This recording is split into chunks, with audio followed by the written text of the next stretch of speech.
Huwebes na naman at nandito tayo ngayon sa Camias, Quezon City sa terminal ng Jackliner para subukan ang point-to-point na biyahe patungong Lucena. At ang ating nasakyan ay itong LLI 1802. 370 pesos ang pamasahe hanggang Lucena.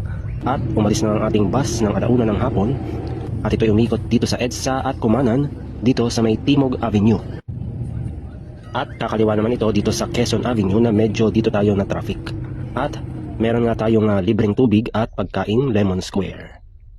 Na-traffic nga tayo dito sa Quezon Avenue at kumaliwa na nga tayo dito sa may Araneta Avenue para umakyat at pumasok ng Skyway. Kaiba ito doon sa regular na biyahe dahil yung regular na biyahe ay dumadaan ng C5. Nga pala kung ikaw ay bababa ng Chaong, 370 pa din ang pamasahe. At pagkalampas nga natin dito sa Skyway, tayo bumaba na nga dito sa may SLEX. At ang bus na ito dahil P2P ay hindi nadadaan ng turbina. Dire-diretso lang ito sa expressway hanggang maka-exit dito sa may Santo Tomas exit. At pagka-exit dito sa Santo Tomas exit ng SLEX ay dire-diretso na itong babaybayin ang Maharlika Highway hanggang Lucena. At nandito na nga tayo ngayon sa Santo Tomas kung saan hindi sila nagbababa ng pasahero dito.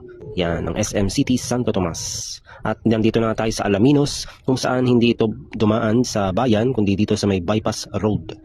At bumalik na nga din ito dito sa may Maharlika Highway kung saan di din sila nagbababa ng pasahero.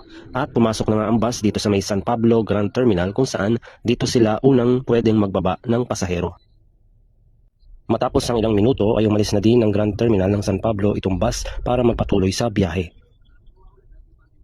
Matapos nating daanan itong San Pablo ay papasok na tayo sa probinsya ng Quezon kung saan una nating madadaanan ang bayan ng Chaong. Tayo ay dumaan dito sa may bypass road at bumalik din dito sa may Maharlika Highway. Nagbababa din sila ng pasahero dito. At matapos nating daanan itong bayan ng Chaong, dumaan naman tayo sa bayan ng Candelaria kung saan hindi na ito dumaan ng bypass road. Sa halip ay dito sa bayan na sila dumaan para magbaba ng pasahero. Matapos dito sa Candelaria ay dumaan naman ang bus sa may Sariaya, Quezon kung saan hindi na ito dumaan ng bypass road dahil may bababa sa bayan. Dumaan din tayo dito sa Tayabas kung saan nagbaba ito ng pasahero dito sa may junction ng Kalumpang. Madadaanan ito ang Barangay Kalumpang at Isabang. At pagkadaan natin dito sa Tayabas ay nandito na tayo ngayon sa Lucena kung saan dumaan tayo dito sa may underpass.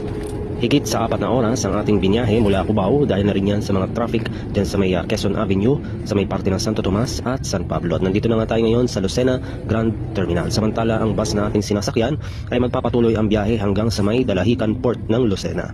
Yun lamang po at marami pong salamat sa inyong panonood at ingat po sa pagbiyahe.